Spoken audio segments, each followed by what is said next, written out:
Olá, nós estamos no ar com o programa Presença Espírita, nesta quinta-feira, ao vivo, dia 22 de fevereiro, o primeiro programa do ano de 2018. Depois de uma breve pausa, após aqueles programas especialíssimos a respeito do Natal, nós retornamos para mais uma jornada. Nós estamos na nossa 11ª temporada do programa Presença Espírita, são 11 anos de existência aqui na Rede TVM, nós fazemos em torno de 50 programas por mês, nós calculamos aqui nos bastidores, nós devemos ter sorteado mais de 1000 livros durante todos esses anos e nós agradecemos pela sua audiência. Nós sabemos que muitas pessoas nos mandaram recado através do Facebook, inbox, nos perguntando quando que nós iríamos recomeçar o programa Presença Espírita, porque muitos sentem a necessidade desse encontro semanal com boas mensagens, boas ideias, com palavras de esperança, de ânimo, que só a doutrina espírita é capaz de fazer. Então, Eulécia, é um momento de alegria aqui para a família Presença Espírita retornarmos nesse ano e temos aí uma longa jornada de trabalho, mas uma jornada muito prazerosa, muito agradável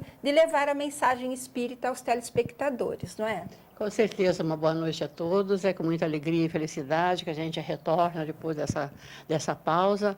E realmente, para nós, assim, é muito gratificante de receber essas mensagens, de receber, assim, o apoio dos telespectadores. E nós ficamos, assim, felizes de procurar, de alguma maneira, nós podemos, assim, ajudar a esclarecer certas dúvidas que vocês têm. Todas respondemos, todos baseados na doutrina espírita. Então, a visão espírita da vida. E é importante também que vocês, como a Silvia falou, de vocês sugerirem temas, porque nós temos assim os temas que são mais pedidos, que mais se interessam, é sobre a oração, é sobre a mediunidade, é sobre a reencarnação, porque são dúvidas que ficam realmente que outros segmentos religiosos não dão uma explicação assim condizente com a razão. Então é importante também que o esclarecimento, porque se a pessoa ficar muito envolvida com essas problemáticas da nossa vida, nossa situação no Brasil, nossa situação no mundo, do que a gente vê, se a pessoa ficar focada nessas situações, ela realmente acaba se desequilibrando, acaba tirando a paz, tirando a tranquilidade e, às vezes, até achando que não vale a pena viver num mundo caótico, às vezes não vale a pena nem ter filho para deixar no mundo assim. Só que as pessoas precisam perceber que, como tem essas coisas ruins, que infelizmente só que a mídia mostra, mas tem um outro lado muito bom, porque tem tanta gente trabalhando do bem. Hoje ainda estava relendo, Silvia, que as maiores já formaram um clube das maiores fortunas do planeta. E o mais rico de todos, que é o Bill Gates, que tem 300 bilhões, sei lá quantos, a fortuna avaliada dele, ele doou 38 bilhões somente para uma... Parou? Acho que continua.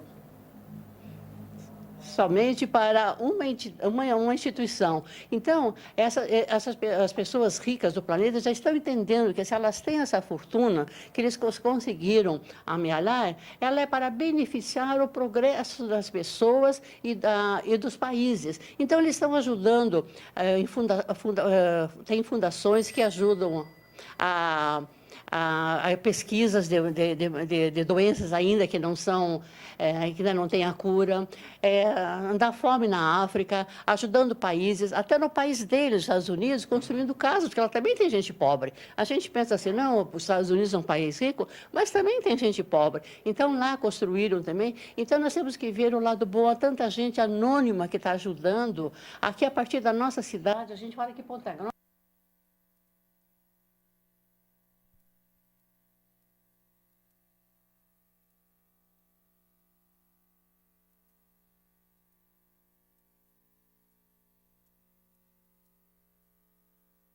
acontecendo na cidade, no país ou no mundo, mas não ficar focando, pensando, trocando ideia, conversando sobre aquilo, porque nós não vamos resolver nada, né? Vamos procurar resolver a nossa vida, a nós como seres espirituais individuais e nos ajudando, nós estamos ajudando os outros. E os espíritos chamam a atenção a esse respeito, né? A vida em si, a encarnação no planeta Terra, é uma experiência material para uma alma imortal, uma alma imaterial.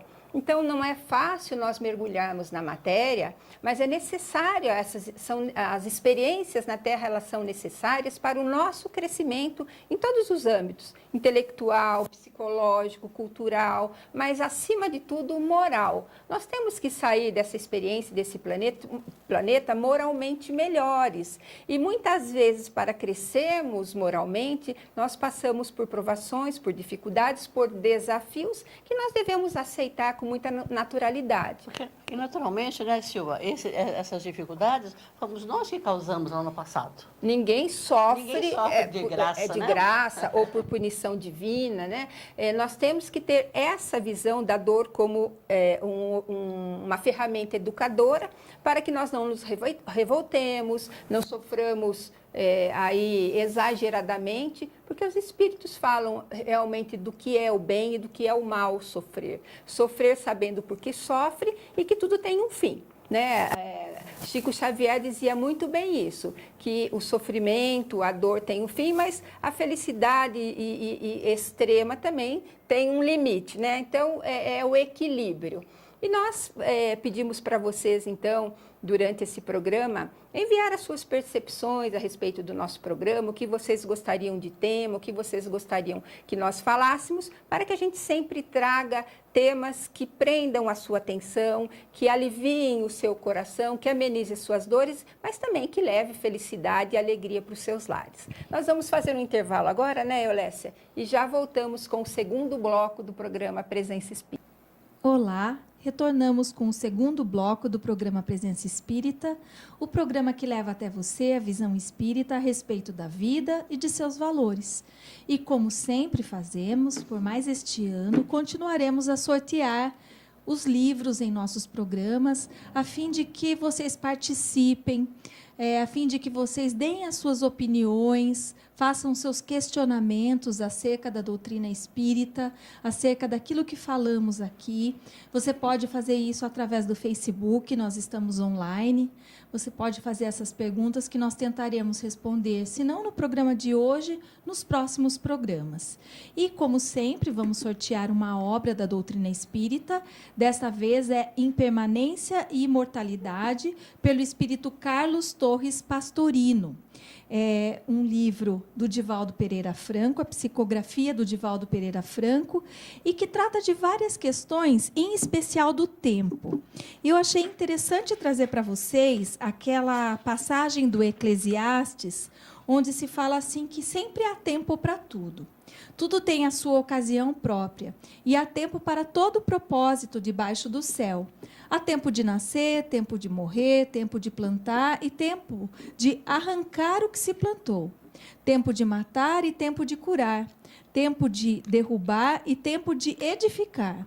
Tempo de chorar, tempo de rir, tempo de prantear e tempo de dançar. Tempo de espalhar pedras e tempo de ajuntar pedras. Tempo de abraçar e tempo de abster-se de abraçar. Tempo de buscar e tempo de perder. Tempo de guardar e tempo de deitar fora. Tempo de rasgar e tempo de coser. Tempo de estar calado e tempo de falar. Tempo de amar e tempo de odiar. Tempo de guerra e tempo de paz. E o certo é que nós não podemos mais perder tempo. A nossa vida cotidiana está nos levando para um caminho sem volta, onde nós nos vemos atrelados a todos os tipos de situações que nos colocam embaraçados, nos colocam estressados, cansados. E esse livro, então, vem, através das suas diversas mensagens, falar sobre o quanto somos efêmeros, da nossa impermanência e da nossa imortalidade. Então, às vezes, damos tanto valor para o que acontece na nossa vida, sendo que cada situação seria como se fosse o fim do mundo, né? E nós temos tanto tempo pela frente, tantas situações que nos fazem refletir acerca de como nós agimos, principalmente quando a situação fica mais apertada, onde nós somos testados em nossa paciência, né? Com as mais diversas situações inerentes à nossa condição de viventes aqui nesse planeta Terra, um planeta ainda de provas e expiações, mas que nós precisamos sempre buscar o progresso. Então, é isso que esse livro nos traz. Então, se você quiser se candidatar a receber esse livro, basta que comente na nossa timeline e nós já colocaremos seu nome para o sorteio. E se não puder fazer isso hoje, ou caso não seja sorteado, é importante saber que na nossa cidade há diversos locais onde você pode adquirir o livro pessoalmente, embora hoje, através da internet, seja possível adquirir os inúmeros livros da doutrina espírita, mas nós temos vários locais aqui, em especial a Federação Espírita do Paraná tem lá no Shopping Antártica uma livraria que traz vários temas disponíveis, várias obras disponíveis. Temos também ali perto, lá na Santos Dumont, na Sociedade Espírita Francisco de Assis, também é a livraria A Educadora, onde você pode conhecer as obras e adquirir. Sabemos que outras casas espíritas da nossa cidade e região também têm suas livrarias dentro das casas, então prestigie a leitura do livro espírita, dê de presente, esqueça um livro em algum lugar para que alguém seja premiado e aproveite essa oportunidade, então, de ganhar esse livro e boa sorte desde já. É com vocês, meninas. Nós hoje estamos recomeçando as atividades do programa Presença Espírita. Tivemos um ano de 2017 profícuo, sem nenhuma falha na programação. Todos os nossos programas foram ao vivo, exceto nos feriados em que a emissora é fechada. Então, nós fizemos aproximadamente 50 programas com temas de várias ordens. Temas mais voltados ao evangelho, ao aspecto evangélico e religioso da doutrina espírita, temas mais filosóficos e temas científicos voltados para a mediunidade, a reencarnação, a vida na Terra, esse momento em que a Terra vive de transformação. Foram mais de 600 perguntas respondidas ao longo de 2017. E nós pensamos 30 apenas para o programa de hoje. Cada uma de nós trouxe 10 questões que nós sabemos que não vai dar tempo de responder as 10, perguntas que nós achamos interessantes que vocês nos fizeram ao longo do ano de 2017. Então, nós vamos tornar a responder, hoje talvez com mais experiência, hoje já talvez com mais sentimento, com mudanças de paradigma, porque cada dia que nós passamos na Terra, nós vamos evoluindo, nós vamos melhorando, nós vamos enxergando as coisas de uma maneira melhor. Então, eu começo com a Eulécia. Eulécia, quais foram as questões que você trouxe? Qual foi a primeira que você trouxe? Primeira, Silvia, é tudo que pedirdes na oração, crendo ou recebereis. Esse preceito do mestre tem aplicação igualmente no que se refere aos bens materiais. É o seguinte, quando a gente faz a prece, normalmente a pessoa, aquela que tem o hábito, ela faz a prece no que levanta, começa o seu dia já em preces, primeiramente agradecendo, né? É muito importante, a gente sempre faz prece pedindo, mas é muito importante a gente agradecer, fazer prece agradecendo a Deus pelo que temos, pela nossa casa, pelo agasalho, pelo alimento, pela nossa saúde, nem que seja precária, mas nós temos saúde, que se olharmos em volta tem pessoas em condições piores que a nossa. Então, quando nós fazemos a oração, nós nos dirigimos ao Pai Criador, nós nos dirigimos aos espíritos superiores, que certos segmentos religiosos têm seus santos protetores, que são os espíritos superiores, não importa a nomenclatura. Nós nos referimos a entidades superiores. Então, quando nós fazemos a prece, nós pedimos saúde, nós pedimos a proteção para os nossos filhos, nós pedimos proteção para nós. Nesse envolvimento de oração, a gente cria um clima protetor em nossa volta. Nós criamos, assim, os fluidos salutares que a prece nos dá, com esse pensamento elevado, nós nos envolvemos nesses fluidos salutares. E quando nós nos envolvemos nesses fluidos salutares, nós envolvemos as pessoas que estão à nossa volta, as pessoas dentro do nosso trabalho, aonde formos. Aí, por outro lado, quantas vezes nós nos sentimos muito mal perto de uma pessoa? Ela não fez nada, não falou nada, só nos sentimos mal. É a vibração negativa, pessimista dessa pessoa que nos influi. Então, o fato de a gente orar e pedir, nós nos sentimos bem e passamos este bem para os outros. Consequentemente, nós não vamos ficar sentados esperando que o céu nos traga aquilo que nós pedimos. Nós vamos à luta, nós vamos trabalhar.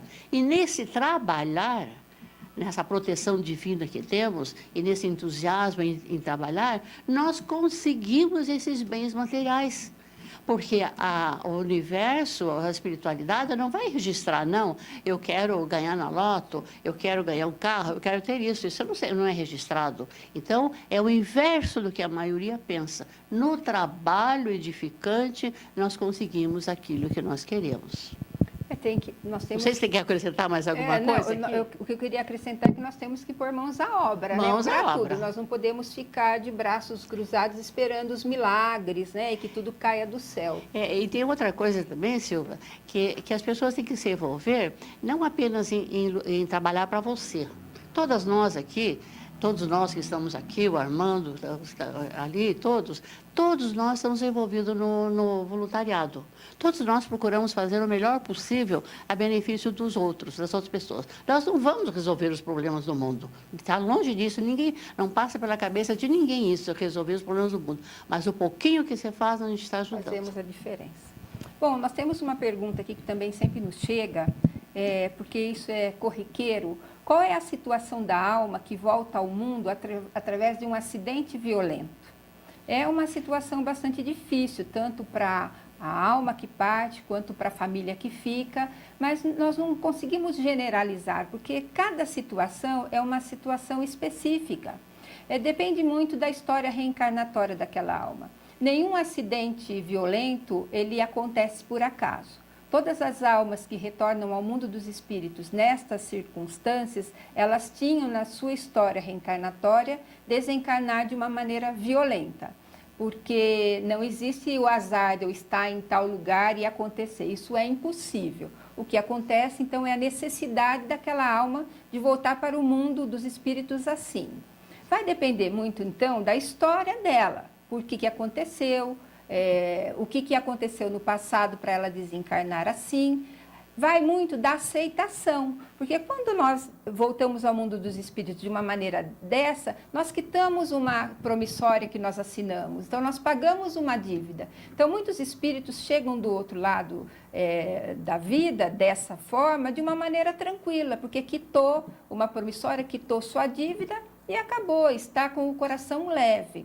Mas nós sabemos, segundo a informação dos bons espíritos, que o acidente sempre leva a uma morte traumática e com um certo sofrimento, com uma certa perturbação, que demora para alguns um tempo mais rápido para passar, para outros um tempo um pouco mais largo, mais demorado, mas que todos recebem um amparo do mundo dos espíritos, do anjo da guarda, dos socorristas que ali estão no local, e esses espíritos são levados imediatamente para locais de atendimento, pronto-socorros, hospitais do mundo dos espíritos, onde eles vão receber, assim como os acidentes aqui na Terra dos encarnados, eles vão receber o apoio necessário.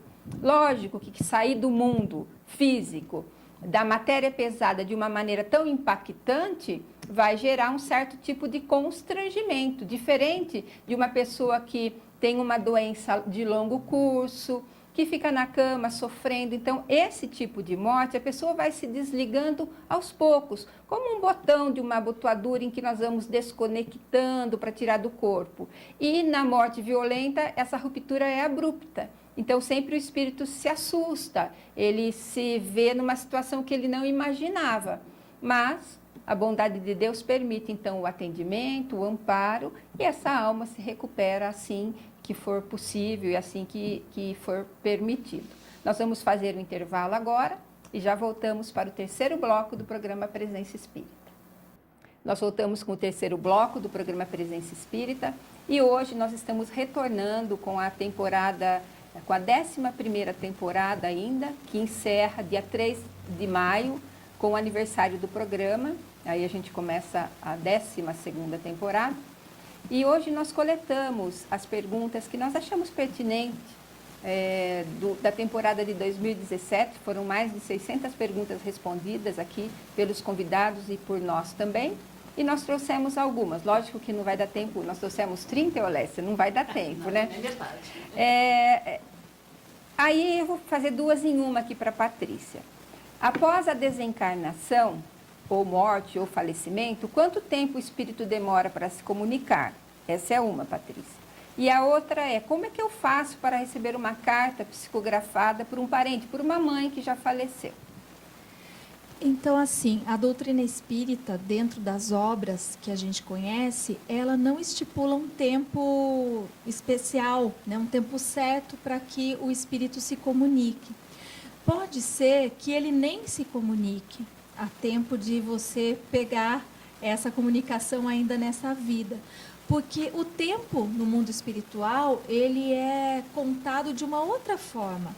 É como um piscar de olhos. Então, o espírito, dependendo do espírito, ele vai demorar um tempinho até ele se recuperar, né, até ele voltar a si. E nós não sabemos quanto tempo isso demora. Nós temos lá nas obras do Chico Xavier, por exemplo, em Nosso Lar, onde o espírito André Luiz demorou 8 anos para ele conseguir concatenar ideias, né, e conseguir mudar os seus fluidos, o seu de lar, inclusive, né, que ele estava no umbral e passou a habitar o nosso lar.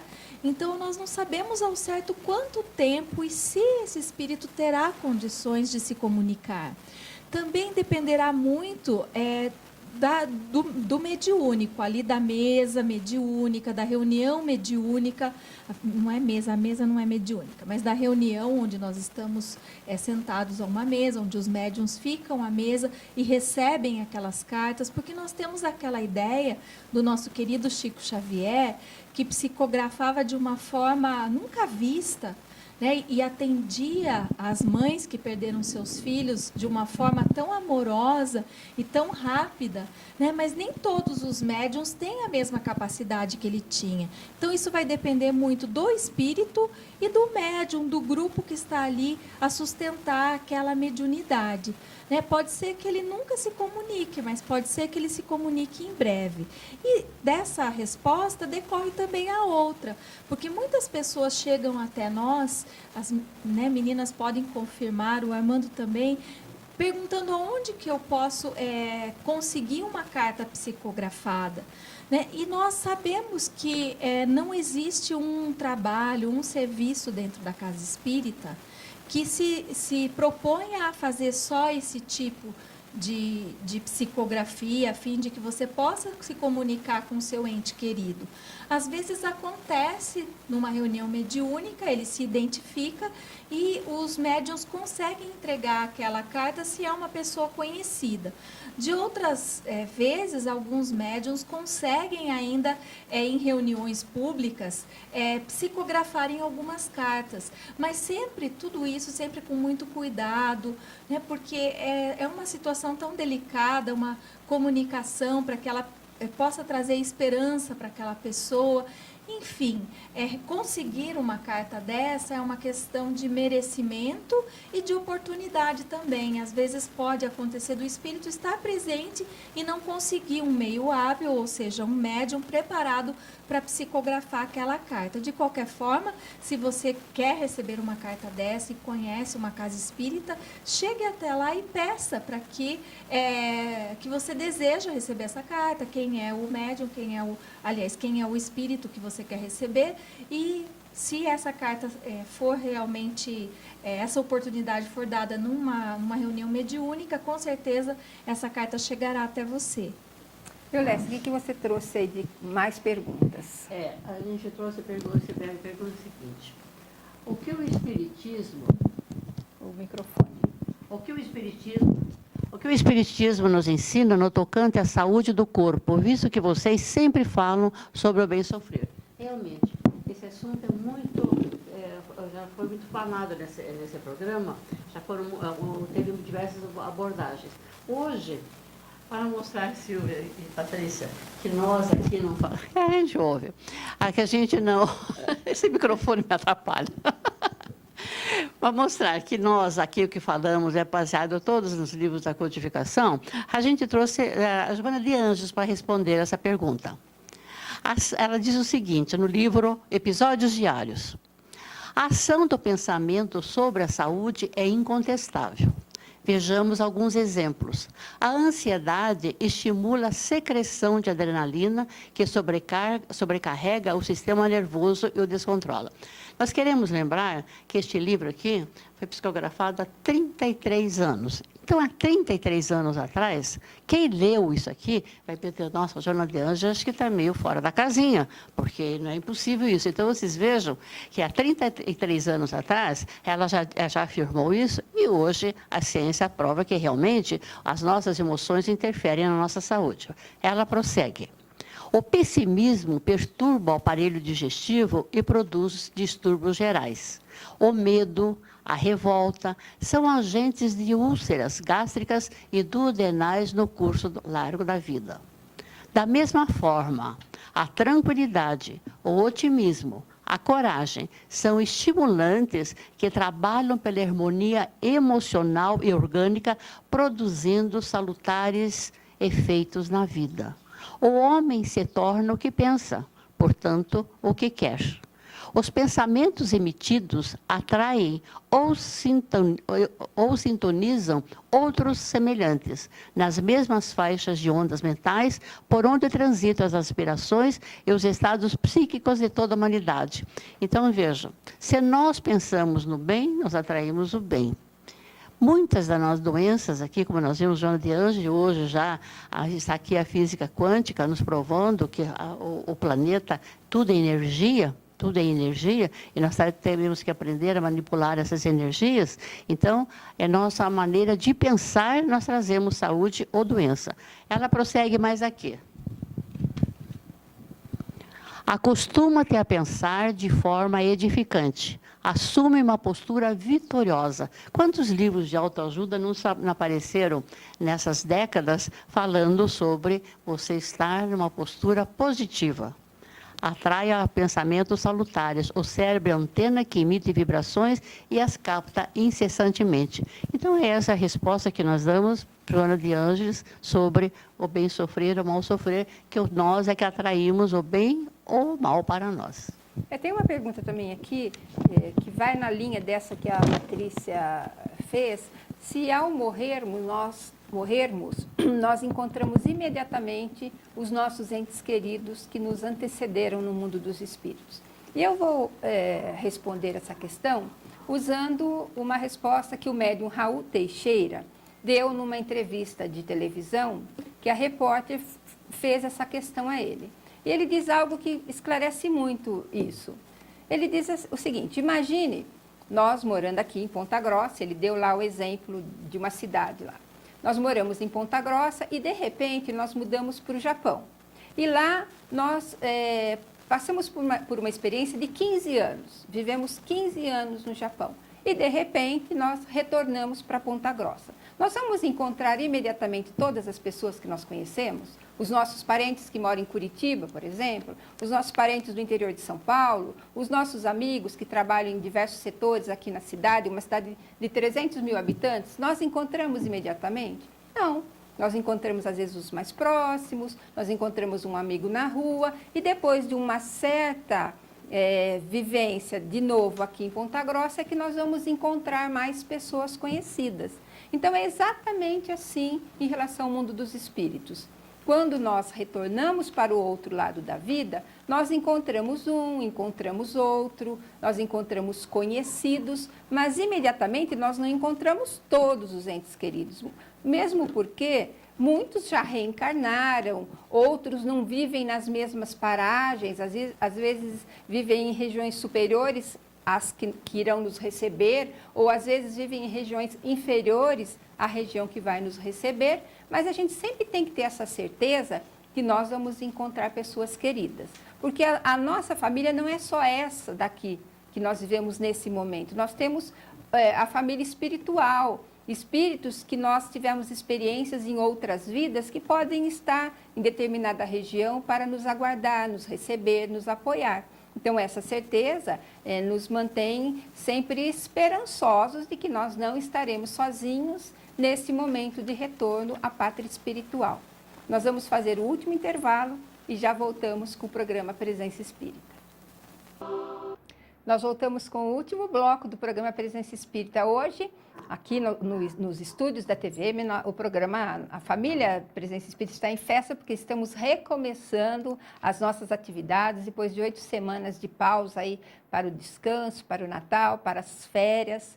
E hoje nós estamos falando de assuntos variados e pensamos umas 20, 30 questões do ano passado que fomos colecionando e hoje nós trouxemos perguntas relevantes para começar a esquentar, né? Nós esperamos aí vocês na próxima quinta-feira ao vivo, mandando perguntas, participando do sorteio e mandando sugestões de tema.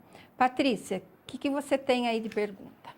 Então, a pergunta que eu tenho é uma pergunta assim, na verdade a Silvia falou sobre as perguntas, mas a gente sempre procura trazer o que é mais recorrente. E muitas pessoas nos perguntam como que eu faço para desenvolver a minha mediunidade. Porque alguém fala para ela que você tem mediunidade, então você precisa desenvolver. Então, nós precisamos entender que, na verdade, todos nós somos médiuns, uns mais, uns menos, e que a mediunidade não é atributo solitário, especial, único do espiritismo. A mediunidade existe desde que o mundo é mundo, porque nós temos condições orgânicas dentro do nosso cérebro de estabelecer contato com o mundo espiritual. Isso é orgânico, não é propriedade do espiritismo. Mas essa questão de desenvolver a mediunidade nada mais é do que compreender a mediunidade, estudar a mediunidade com Jesus, que é a mediunidade segura, que vai trazer realmente os frutos que os espíritos em sofrimento precisam. Então, foi como eu disse na questão da carta psicografada. Tudo precisa ser muito seguro. O médium ele precisa ter entendimento dos diversos tipos de espírito que podem chegar até ele. Porque os espíritos, como nós aqui na Terra, também temos vários graus de desenvolvimento, de evolução. Então, há aqueles espíritos brincalhões que chegam na hora da comunicação e eles apenas querem brincar e acabam enganando o médium. Então, o médium precisa saber o que ele está falando, saber identificar o espírito que está chegando perto dele. Isso é desenvolver a mediunidade. Nada mais é do que conhecer a mediunidade, assim como ela foi revelada dentro da doutrina espírita, que nós conhecemos como o Livro dos Médiuns, e então você estará apto dentro de uma casa espírita, segura, né, a fim de você exercer esse dom tão bonito, né, que é essa mediunidade proposta, essa mediunidade com o Cristo em prol do próximo. E antes de eu passar a próxima questão para a Eulécia, nós temos uma questão que eu trouxe aqui, que a Patrícia já respondeu, se o médium é uma pessoa especial, é um privilegiado, e a resposta é não. O médium é o pai de família, a criança, o idoso, o jovem, a professora, o advogado, o operário. Todos nós temos antenas psíquicas que captam o analfabeto, a pessoa que tem moral ilibada, a pessoa que não tem moral ilibada. Todos nós temos antenas psíquicas capazes de captar as vibrações do mundo dos espíritos. E graças a isso nós conseguimos viver na Terra. Porque com isso nós ouvimos os bons conselhos dos bons espíritos, do nosso anjo da guarda, fazemos conexões mentais com o mundo dos espíritos, captando as energias que nos mantém vivos. Agora, existem pessoas que têm esse padrão psíquico muito bem desenvolvido e capaz de ver os espíritos, de se comunicar com eles assim como nós nos comunicamos. Esses são médiuns que vêm com missões diferenciadas para ajudar a mediunidade. mas isso no macro, no grande, mas no micro, no mínimo, todos nós temos essa capacidade de conexão com as vibrações, com as correntes mentais de outras esferas psíquicas. E nós devemos cuidar com as faixas vibratórias que nós conseguimos alcançar. Eulécia, o que você trouxe aí de mais pergunta? Temos nós uma pergunta aqui, que é o seguinte: no Brasil, não se tem uma cultura de respeito e valorização do idoso, como em muitos países. Como a doutrina espírita aborda essa questão? Não é bem assim a doutrina espírita que aborda essa questão, mas é o seguinte: o envelhecimento é resultado do desgaste do organismo, é natural, é inevitável, isso acontece, todos nós somos jovens, crianças jovens, vão envelhecer. Mas o importante é a gente conservar o entusiasmo e a alegria de viver a juventude dentro de si. Isso que é importante.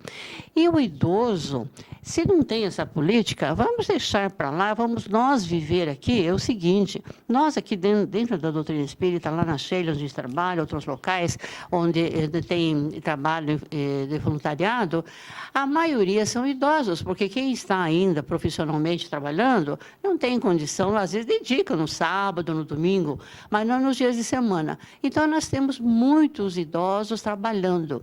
Envolva-se com voluntariado, vai aprender a pintar, a desenhar, a costurar, a bordar, vai fazer um curso de línguas, envolva a sua existência com atividades, porque hoje a ciência também já provou que a pessoa que tem o seu cérebro ativo, lendo, fazendo palavras cruzadas, fazendo exercícios físicos, ela tem uma vida muito salutar. Eu só quero dizer uma frase de Joana de Anjos, que ela diz o seguinte: o pior da velhice é a forma refratária com que muitos a consideram integralmente.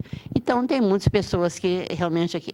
Mas, se eu pedir licença aqui, todos aqui já conhecem o programa Momento Espírita. São mensagens, né? Mensagens que diariamente são lidas em diversas rádios. Eu trouxe aqui uma mensagem belíssima de nunca envelhecer. Qual é o segredo de nunca envelhecer? No anseio de eterna juventude, não são poucos aqueles que recorrem aos mais diversos recursos, os tratamentos clínicos, cirurgias, intervenções das mais variadas, com um único objetivo: tentar enganar o tempo. Ela, porém, é inexorável, parece teimar em não se deixar ludibriar. Logo mais, seu peso se faz sobre os ombros de todos, deixando marcas indeléveis. Porém, será mesmo possível manter-se sempre jovem? Quem visse aquela senhora de rosto amigável, conversa fácil, cabelos brancos bem arranjados, não conseguiria imaginar os desafios que a vida lhe oferecera. Filha de imigrantes, criou-se na comunidade de ucranianos que chegaram ao país junto com seus pais. Aprendera o idioma português depois de 8 anos e que deixara marcas no seu linguajar, carregando o sotaque aonde ela fosse. Casou-se, nova, com outro imigrante, mantendo os laços com a comunidade e as raízes das quais sempre se orgulhou. Com os filhos, e foram 5 ao todo, vieram grandes desafios. Logo cedo percebeu no marido tendências para o jogo. Seu desequilíbrio chegou ao ponto dela ter que sair às escuras de madrugada, fugindo de credores, carregando apenas os filhos, as roupas do corpo, sem paradeiro. A esse vício seguiu-se do alcoolismo, tornando o marido, muitas vezes, cheio de responsabilidades e dificuldades no lar. Em grande parte desse momento, ela se viu sozinha para manter a família. Não raro, os dias amanheciam sem que ela tivesse o que colocar na panela para alimentar os filhos na hora do almoço. Privou-se muitas vezes de comer, para que eles pudessem melhor se alimentar. Porém, nunca perdeu sua fé, sua alegria de viver, seu otimismo. Jamais, ao longo de toda a existência, permitiu-se reclamar o que a vida lhe ofereceu. Ao contrário, sempre dando bom conselho, um conselho salutar, uma história a entreter aqueles que a cercavam. Uma bela mensagem, Eulécia. Eu vou passar para a Patrícia, nós temos tempo, né? porque as duas questões que elas responderam foram tão interessantes que essa aqui vai fechar, talvez, a conversa. Qual o maior desafio de um espírito ao encarnar? Na verdade, se a gente for pensar materialmente falando, é encarar um corpo físico, porque o espírito, ele é livre, ele tem muito mais do que 5 sentidos. Ele consegue ter percepções à distância, vista à distância, sensações à distância, quando ele está livre do corpo físico, quando ele está desencarnado no mundo dos espíritos. E quando nós vestimos esse escafandro, que é a matéria grosseira, nós limitamos todas as nossas sensações espirituais em 5 sentidos apenas. Então, é uma experiência material para um ser imaterial. Então, esse é um grande desafio, encararmos a matéria grosseira de um corpo grosseiro e num planeta grosseiro. Isso materialmente falando. E espiritualmente falando, um dos grandes desafios é a convivência. Convivência familiar é a convivência social. Principalmente a convivência familiar é um grande desafio, já que nós vivemos embaixo do mesmo teto com pessoas que são diferentes de nós, pensam diferente de nós, muitas vezes foram desafetos do passado que vêm cobrar esses débitos que nós assinamos e que foram entrelaçados no passado. Muitas vezes nós devemos socorro a pessoas que nós maltratamos lá no passado. E essas energias, muitas vezes, elas brotam dentro de um lar. Então, a convivência familiar e social em pessoas com características e personalidades tão diferentes, sempre será um desafio e nós temos que ir superando e angariando qualidades com a convivência. Por isso que Deus nos coloca na vida para vivermos juntos de outras pessoas. Patrícia. Eu acho interessante isso também que você falou, porque viver, a maior dificuldade quando a gente reencarna é viver. Depois, a gente sempre tem medo da morte, né? Paradoxalmente, a gente tem medo da morte, mas para o espírito é sair daquela situação onde ele estava mais acomodado, normalmente assim, né? Há exceções, mas mais acomodado, e voltar para esse mundo onde ele se propõe a fazer tudo certo, mas ele sabe que vai encontrar vários percalços no caminho, e quando a gente está encarnado, a gente não sabe como nós vamos reagir diante de determinadas atitudes. Isso tudo é muito difícil, né? A gente imagina Jesus, então, quando ele teve que reencarnar, a dificuldade de um espírito puro, né? O espírito mais puro que existe, o mais perfeito, né? Na nossa órbita terrestre, e ele ter que vir e reencarnar, né, num corpo físico. Então, a gente imagina. Se para a gente é difícil, a gente imagina para ele. Mas sempre, Silvia, a gente saber que a espiritualidade está o tempo todo, né, Eulécia? A nos ajudar, a nos intuir, para que a gente possa seguir em frente nessa caminhada. E a doutrina espírita, então, ela é ímpar em nos consolar, em nos motivar, a nos trazer um roteiro certo, seguro, que é o exemplo do Cristo, né? A gente sempre gosta de pensar assim. Se te fazem uma pergunta difícil, onde você vai se sentir embaraçado, tente responder como Jesus responderia. Se você não conseguir, é melhor calar-se, ficar quieto. É verdade. Né? Então, é assim que a gente deve agir. Vamos para o sorteio agora, Patrícia? Façam aí vocês duas. Vamos lá, eu levo. Bastante participação aqui. Aqui, Patrícia. Então, quem ganhou foi a Helenice Lachinski Molinari. Você vai poder retirar, então, o seu livro, Helenice, lá na livraria A Educadora, na Rua Santos Dumont, 620 ou 646. Armando, me confirme. Errei. 662, porque são várias casas, vários números lá na nossa Cefam. Então, você procura lá a livraria e vai retirar o teu livro. Então, parabéns pelo sorteio. E nós vamos encerrando o programa Presença Espírita. Semana que vem nós estaremos ao vivo, às 22 horas. Nos acompanhe pelo Facebook, mande suas mensagens e nós vamos dar prosseguimento a mais um ano de sucesso do programa Presença Espírita, né, Eulécia? Tchau. Tchau, uma boa noite a todos.